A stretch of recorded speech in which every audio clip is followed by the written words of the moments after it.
মুভিটি শুরু হয় রাহায়ুকে দেখিয়ে যে ঘুমাচ্ছিল। তার বাবা তাকে ফজরের নামাজের জন্য জাগাতে এসেছিল। যখন সে নামাজ করছিল হঠাৎ সে তার ঘরের বাইরে অদ্ভুত শব্দ শুনতে পায়। সে দ্রুত ঘর থেকে বেরিয়ে যায় এবং দেখতে পায় যে অজানা লোকেরা তার বাবাকে মারতে এসেছে। তার বাবাকে বাঁচাতে সে এই লোকদের ওপর আক্রমণ করে। সে একজন লোককে কামড়েও দেয়, কিন্তু তবু সে তার বাবাকে বাঁচাতে পারেনি। আসলে রাহায়ুর বাবা ছিলেন একজন শামান। সে দুষ্ট আত্মাদের দ্বারা পজেস লোকদেরকে সাহায্য করতেন, কিন্তু এই লোকেরা রাহায়ুর বাবাকে ভুল বুঝেছিল। তারা ভেবেছিল রাহায়ুর বাবা কালো জাদু করে, তাই রাহায়ুর বাবাকে হত্যা করা হয়েছিল। রাহায়ু এখন তার ভাইয়ের সাথে তার নানা বাড়িতে চলে যায় এবং খুব শীঘ্রই গ্রামবাসীরাও জানতে পারে যে কালো জাদু করায় রাহায়ুর বাবাকে হত্যা করা হয়েছে। তাই গ্রামবাসীরাও তাকে খারাপ কথা বলতে শুরু করে। 2 বছর পর রাহায়ু ঘর চালানোর জন্য একটি কাপড়ের দোকানে কাজ শুরু করে। একদিন যখন সে বাড়ি ফিরে আসে সে দেখতে পায় যে তার মায়ের কাকা তার বাড়িতে এসেছে। সে তাকে তার বাবার পুরো বাড়িটি বিক্রি করতে বলছিল। এই কথা শুনে রাহায়ু খুব রেগে যায়। রাহায়ু এখনো বুঝতে পারছিল না কেন সবাই তার বাবাকে খারাপ মনে করে আর কেন তারা তার সম্পত্তি বিক্রি করতে চাইছে। এই প্রশ্নের উত্তর খুঁজতে সে তার বাবার শিক্ষকের বাড়িতে যায় আর এখানে সে তার বাবার একটি অদ্ভুত লাঠিও দেখতে পায়, যা দেখতে অনেকটা সাপের মতো। যখন সে এটি স্পর্শ করতে শুরু করে তখন তার বাবার শিক্ষক পিছন থেকে এসে তাকে স্পর্শ করতে না করেন। কিছুক্ষণ পর রাহায়ু আবার সেই লাঠিটি দেখে এবং দৃশ্য ফ্ল্যাশব্যাকে চলে যায়। সেখানে দেখা যায় রাহায়ুর মাও সাপের কামড়ে মারা গিয়েছিল। যখন সাপটি তাকে কামড়ায় তখন তার শরীরের অবস্থা খুবই খারাপ ছিল আর তার মৃত্যু খুবই ভয়াবহ ছিল। শিক্ষক সুরব রাহায়ুকে বলে যে তোমার পুরনো বাড়িটি এখন নামাজের কক্ষ হিসাবে ব্যবহৃত হচ্ছে। এরপর আমাদেরকে নামাজের কক্ষের দৃশ্য দেখানো হয়, যেখানে একজন ব্যক্তি নামাজ পড়ছিল। বারবার কেউ তার কাঁধে হাত রাখছিল। সে একবার দুবার উপেক্ষা করে আর তৃতীয়বার সে ভয় পেয়ে যায়। তাও সে নামাজ চালিয়ে যায় এবং হঠাৎ এখানকার আলো নিভে যায় এবং এরপর আমরা দেখতে পাই ওই ব্যক্তির পিছনে অনেকগুলো জিন নামাজ পড়ছিল। লোকটি যখন এই জিনগুলোর কণ্ঠস্বর শুনতে পায় তখন সে ভীষণ ভয় পেয়ে যায় আর সে ঘুরে দেখলো যে সেখানে কেউ নেই, কিন্তু এই ঘটনায় সে অনেক ভয় পেয়ে গিয়েছিল। তাই সে এখান থেকে পালানোর চেষ্টা করে আর বাইরে রাহায়ু তাকে খুব ভীত অবস্থায় দেখতে পায়। আসলে রাহায়ু তার পুরনো বাড়িকে দেখতে এসেছিল আর এখন যেহেতু একটি নামাজের কক্ষ হয়ে উঠেছে তাই সে নামাজ পড়ার সিদ্ধান্ত নেয়। এরপর তার সাথেও অদ্ভুত ঘটনা ঘটতে থাকে। নামাজ পড়ার সময় হঠাৎ আলো নিভে যায় আর তার চারপাশে জিনেরা জড়ো হয় এবং সে তা দেখে চিৎকার করতে শুরু করে। রাহায়ু চিৎকার করতে করতে এখান থেকে বেরিয়ে যাওয়ার চেষ্টা করে, কিন্তু সে একটি পর্দায় আটকে যায় আর এখান থেকে দৃশ্য আবারও ফ্ল্যাশব্যাকে চলে যায়। এটা সেই সময় যখন তার বাবা বেঁচে ছিলেন এবং তিনি পজেস শরীর থেকে অশুভ শক্তি দূর করতেন। রাহায়ু দেখছে কিভাবে তার বাবা তার ভেতরের এই লোকটির সমস্ত অশুভ শক্তি নিজের মধ্যে নিচ্ছে আর তখনই তার মুখ থেকে একটি সাপ বেরিয়ে আসে যা এই পজেস লোকটির ভেতরে ঢুকে গিয়েছিল। সেই সাপটি তার মুখের ভেতরে ঢুকে আরেকটি সাপ বের করে আনে আর তারপর সেই সাপটিকে মেরে ফেলা হয়। এখন তার বাবার শরীর থেকে বেরিয়ে আসা সাপটি রাহায়ুকে কামড়াতেই যাচ্ছিল, কিন্তু তারপর তার বাবা সেই সাপটিকে ধরে কি লাঠিতে পরিণত করে। আমরা যে লাঠিটি দেখেছিলাম আসলে তা একটি শক্তিশালী সাপ ছিল। এবার দৃশ্য আবার বর্তমানে চলে আসে এবং দেখানো হয়েছে যে রাহায়ু ভয় পেয়ে নামাজের কক্ষ থেকে পালিয়ে এসেছে আর সকালবেলা সবকিছু রুটিন মাফিকই চলছিল। রাহায়ু তার দোকানে কাজ করতে যায় আর আজ তার দোকানে আরো অনেক বেশি কাস্টমার এসেছে। এটা দেখে তার পাশের দোকানদার ঈর্ষান্বিত হয় এবং তাকে খারাপ কথা বলতে শুরু করে আর রাহায়ু তার তিক্ত কথায় রেগে যায়। তার চোখ সাদা হয়ে যায় এবং সে বিড়ালের মতো তাকে আক্রমণ করতে যায়। তখন তাদের পাশের দোকানদার এবং আশপাশের লোকেরা এসে তাদের ঝগড়া বন্ধ করে আর রাহায়ুর সাদা চোখ দেখে সবাই ভয় পেয়ে যায়। তখন রাহায়ুর এক বন্ধু সবাইকে বলে যে রাহায়ও গতরাতে তার বাড়িতে গিয়েছিল, হয়তো তার বাবা কিছু দুষ্ট আত্মাকে সেখানে আটকে রেখেছে, হয়তো তাদের মধ্যে কেউ রাহায়কে পজেস করেছে।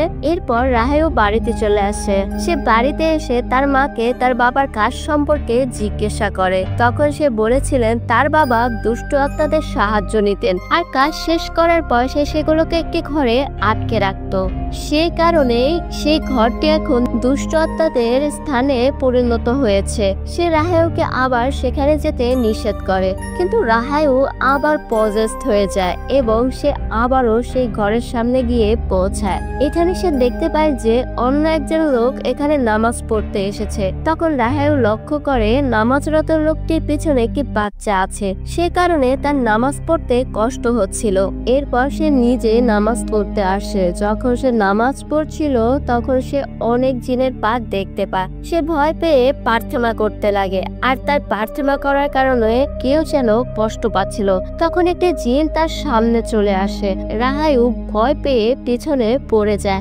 অনেক জিন ইতিমধ্যেই সেখানে শুয়েছিল এবং তাকে ধরার চেষ্টা করছিল, আর এর সাথে সাথে সে আবারও অতীতের স্বপ্ন দেখতে শুরু করে। তার বাবা একটি আত্মার মাধ্যমে একজন মানুষের ওপর রিচুয়াল করছিল। সে তাকে পজেস থেকে বের করে আনছিল, আর সে সময় রাহায়ু সেখানে চলে আসে। তখন রিচুয়ালটি নষ্ট হয়ে যায় এবং সমস্ত আত্মা রাহায়ুর মধ্যে প্রবেশ করে। আর এখানে একটি টুইস্ট রিভিল হয়। রাহায়ু এখন না, বরং ছোটবেলা থেকে ওই দুষ্ট জিনদের দ্বারা পজেস ছিল। এরপর সে নামাজের ঘর থেকে বাড়িতে ফিরে যায়। দৃশ্য বর্তমান সময়ে ফিরে যায়। যখনই সে তার মায়ের কাছে আসে, সে দেখতে পায় যে সকালে যে মেয়েটিকে সে মারধর করেছিল তার মা তাকে বকাঝকা করছে। সে তার মায়ের কাছে ক্ষমা চায়, আর এখানে তার মা তাকে কঠোরভাবে বলে যে আমি তোমাকে নিষেধ করেছিলাম ওই ঘরে তুমি যাবে না। কিন্তু রাহায়ুর এই বিষয়টা ভালো লাগে না। সে তখন তার মায়ের সাথে ঝগড়া করে, আর আবার সে নামাজের কক্ষে নামাজ পড়তে যায়। এবার সে এক নতুন ভীষণ দেখতে পায়। সে দেখতে পায় যে ছোট্ট রাহায়ুকে একটি জিন পজেস করেছে, আর ছোট্ট রাহায়ু জিনের কোলে ঘুমাচ্ছিল। এবারও যখন সে ভয় পেয়ে ঘর থেকে পালানোর চেষ্টা করে, তখন এই ঘর থেকে বের হওয়ার পরিবর্তে সে জিনদের জগতে পৌঁছে যায়, যেখানে সমস্ত জিন তাকে আক্রমণ করতে যাচ্ছিল। কিন্তু তার আগে কেউ একজন তার হাত টেনে তাকে বাঁচায়। যখন তার জ্ঞান ফিরে আসে তখন সে তার বাবার শিক্ষকের বাড়িতে ছিল, আর তার সাথে তার এক বন্ধুও ছিল। এখানে সে তাকে বলে যে এই দুষ্ট জিনেরা তোমাকে ছোটবেলায় পজেস করেছিল, আর তোমার এক্সরসিজম করার জন্য সেন্টট মানে তোমার মায়ের কাকা এখানে এসেছিলেন, কিন্তু সে তোমার এক্সরসিজম ঠিকঠাক করতে পারেনি। আর যখন তুমি বাড়িতে ফিরেছিলে তখন তুমি নিজে এই সমস্ত জিনদের ডেকেছিলে। সেই কারণে রাহায়ু সেদিন থেকে সম্পূর্ণরূপে এই জিনদের কবজায় চলে গিয়েছে। সে তাকে বলে যে ঠিক হওয়ার জন্য তোমার এখনো এক্সরসিজমের প্রয়োজন। সময়ের সাথে সাথে রাহায়ুর অবস্থা খারাপ হতে থাকে, আর এখন সে সব জায়গা অনেক জিন দেখতে পাচ্ছিল, এমনকি তার কর্মক্ষেত্রেও। এরপর দেখানো হয় রাহায়ুর মা বাজারে কিছু জিনিস কিনতে আসেন। এরপর সেই মহিলা যার মেয়েকে রাহায়ু মারধর করেছিল সে আবার বাজারে দাঁড়িয়ে রাহায়ুর মাকে অপমান করে, আর এটা দেখে রাহায়ুর মনে এক অদ্ভুত শক্তি জেগে ওঠে, আর তার মুখ থেকে একটি সাপ বেরিয়ে আসে, ঠিক ওরকম যেমন তার বাবার মুখ থেকে বেরিয়ে এসেছিল। আর সাপটাকে সেই মহিলাকে কামড়ে দেয়। গ্রামবাসীরা এই সব কিছু দেখেছিল। এখন সবাই ভাবে এটা রাহায়ুর মা করেছে। গ্রামবাসীরা এখন তাকে এখান থেকে বের করে দিতে চাইছিল, কিন্তু সূর্য এসে এই পরিস্থিতি সামাল দেয়। কিন্তু মধ্যরাতে আমাদের আবার এই ভীতিকর দৃশ্য দেখানো হয়। রাহায়ুর শরীর থেকে সেই অদ্ভুত শক্তি সাপের আকারে বেরিয়ে আসে, আর সেই মহিলা যে তার মাকে অপমান করেছিল এই সমস্ত শক্তি তাকে মেরে ফেলে। গ্রামবাসীরা ভেবেছিল এটা নিশ্চয়ই রাহের মাই করেছে, সেই কারণে গ্রামবাসীরা তাকে শাস্তি দিতে এসেছিল। তারপর সূর্য এসে পরিস্থিতি আবার সামাল দেয়, আর সে বলে যদি এই সবের জন্য সে দায়ী হয় তাহলে আমরা সেই রিচুয়ালটি করি। আর এই গ্রামে একটি রিচুয়াল ছিল যেটা সবাই বিশ্বাস করত, আর এই রিচুয়ালে একজন জীবিত ব্যক্তিকে মৃতদেহের মতো সমাহিত করা হয়। এবং তার পাপ তার কাছ থেকে কনফেস করা হয়। যদি সে পাপ করে থাকে তাহলে সে ব্যক্তি সেখানে মারা যায়, আর যদি সে তা না করে থাকে তাহলে সে বেঁচে থাকে। রাহায়ুর মা এই রিচুয়ালটি করতে রাজি হয়, কারণ সে এসব কিছু করেনি। পরের রাতে দেখানো হয় যে রাহায়ুর মার রিচুয়াল শুরু করা হয়েছে, আর রিচুয়াল দেখার পরিবর্তে রাহায়ু নামাজের কক্ষে নামাজ পড়তে যায়। এখানে অনেক জিন তাকে ভয় দেখাতে শুরু করে, কিন্তু আজ সে ভয় না পেয়ে পরিবর্তে সে চিৎকার করে জিনদেরকেই ভয় দেখায়, কারণ সেও খুব শক্তিশালী হয়ে উঠেছিল। একই সাথে তার থেকে একটি শক্তি বের হয়। আর এখানে আমরা তার মাকে দেখি, সেও জিনদের জগতে চলে গিয়েছে, যেখানে গিয়ে সে খুবই ভয় পেয়ে যায়। সে এক ঘর থেকে অন্য ঘরে যেতে থাকে। তখন সে একটি ঘরে রাহায়ুকে জিনদের সাথে বসে থাকতে দেখে, এবং সে দেখে যে তার মেয়ে জিনদের সর্দার হয়ে উঠেছে। এটা দেখে সে ভয়ে চিৎকার করে ওঠে, এবং এখানে সে বাস্তবে চেতনা ফিরে পায়। তাকে জীবিত দেখে এই সমস্ত লোকেরা বুঝতে পারে সে নির্দোষ। এখন তার নির্দোষতা প্রমাণ হওয়া সত্ত্বেও সে খুব ভয় পেয়ে যায়। সে গ্রাম ছেড়ে যাওয়ার সিদ্ধান্ত নেয়। যাওয়ার আগে সে রাহায়ুকে বলে, আমি আমার কাকা সেন্টতের কাছে সম্পত্তি রেখে যাচ্ছি।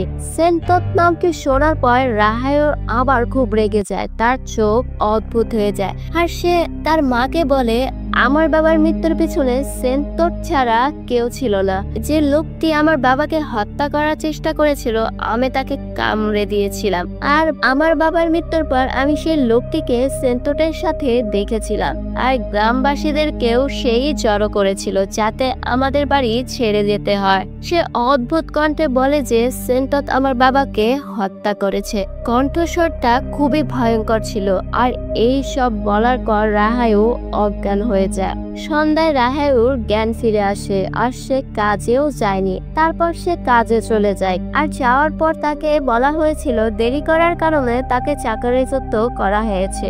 এরপর রাহায়ু ঘরে এসে কাঁদতে শুরু করে। তারপর তার ভেতরে সত্যিগুলো আবারও জেগে ওঠে, আর তার ভেতর থেকে একটা সাপ বেরিয়ে আসে এবং তার দোকানের মালিককে কামড়ে দেয়, এবং তার মালিকও মারা যায়। রাহায়ুর সাথে এই ঘটনার পর তার মা খুব ভয় পেয়ে গিয়েছিলেন। সে কিছুই বুঝতে পারছিল না। সে সব জায়গায় সাপ দেখতে পাচ্ছিল। যখন রাহায়ুর ভাই তার কাছে পানি চাইতে আসে তখন সে দেখতে পায় যে একটি সাপ রাহায়ুর ভাইকে কামড়ে দিতে এসেছে। সে সাপটিকে ধরে ফেলে এবং সাপটিকে মারতে শুরু করে। আসলে সে রাহায়ুর ভাইকে বাঁচানোর চেষ্টা করছিল। এরপর রাহায়ু সেখানে আসে এবং সে তার মাকে থামানোর চেষ্টা করে, কিন্তু সে থামেনি। যখন তার জ্ঞান ফিরে আসে সে দেখতে পায় সে কোনো সাপ মারেনি, বরং সে তার ছেলেকেই মেরেছে, আর এটা জিনদেরই একটি চাল ছিল। এরপর সে দুঃখে কষ্টে ফাঁসিতে ঝুলে আত্মহত্যা করে।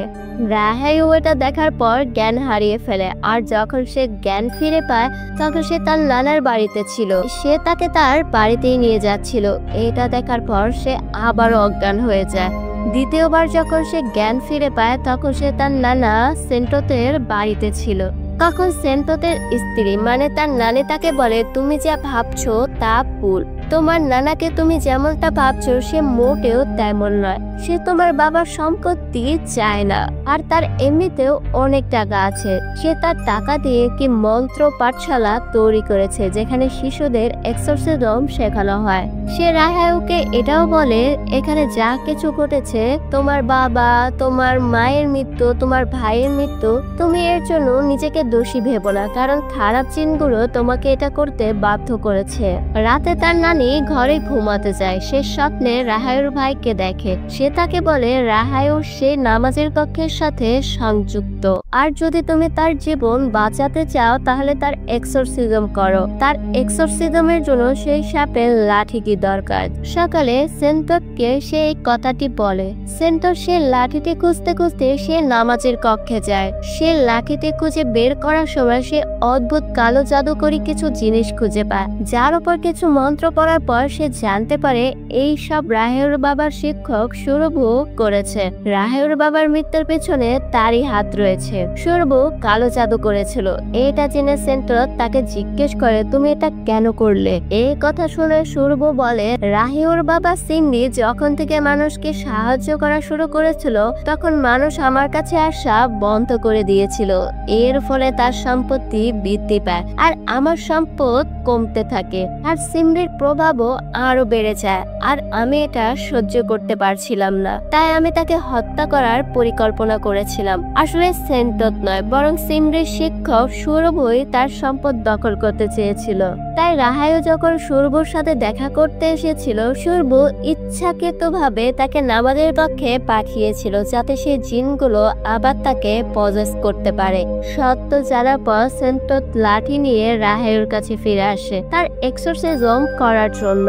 এরপর রাহায়ুকে এমন একটি ঘরে নিয়ে যাওয়া হয় যেখানে অনেক লোক ছিল। তাদের মধ্যে একজন ছিল যে রাহায়ুর বাবাকে হত্যা করেছিল।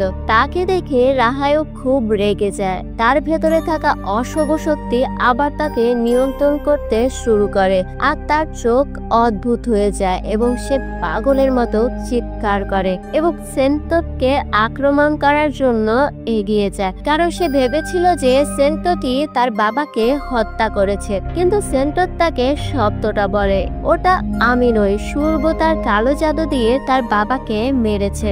সে চিৎকার করে বলে, আমি সেই লোকটিকে এখানে দেখেছি যে আমার বাবাকে হত্যা করেছিল। এই সময় সেন্টত স্বীকার করে যে সে ছেলে কি আসলে তারই নিজের ছেলে। আর আমি 2 বছর আগে জানতে পারি যে আমার ছেলে সুরভর সাথে মিলে তোমার বাবাকে হত্যা করেছে। আর আমার ছেলেকে বাঁচানোর জন্য আমি এই সত্যটা গোপন করেছিলাম। আর সেই কারণে তোমার পরিবারকে অনেক কিছু সহ্য করতে হয়েছে। আর আমি এখনো এর জন্য অনুতপ্ত। রাহায়ুর রাগ তখনও সেন্টতের ওপরেই ছিল। সর্বোপরি সে এত বড় সত্য কিভাবে গোপন করলো? তার ভুলের শাস্তি দেওয়ার জন্য সে তার ছেলের মধ্যে অশুভ শক্তি প্রবেশ করায় এবং তার ছেলেকে দিয়ে তাকে হত্যা করায়। অদ্ভুত কণ্ঠস্বর শুনে সেন্টতের স্ত্রী এই ঘরে আসে এবং দেখে যে সেন্টত ইতিমধ্যে মারা গিয়েছে আর তার ছেলেই তাকে হত্যা করেছে। সে প্রথমে তার ছেলেকে এক্সরসিজমের মাধ্যমে জ্ঞানে আনে, আর যখন তার ছেলে দেখে যে সে তার বাবাকে হত্যা করেছে সে তখন ভেঙে পড়ে আর এই কারণে সেও সুইসাইড করে। পরিস্থিতি নিয়ন্ত্রণের বাইরে চলে যাচ্ছিল।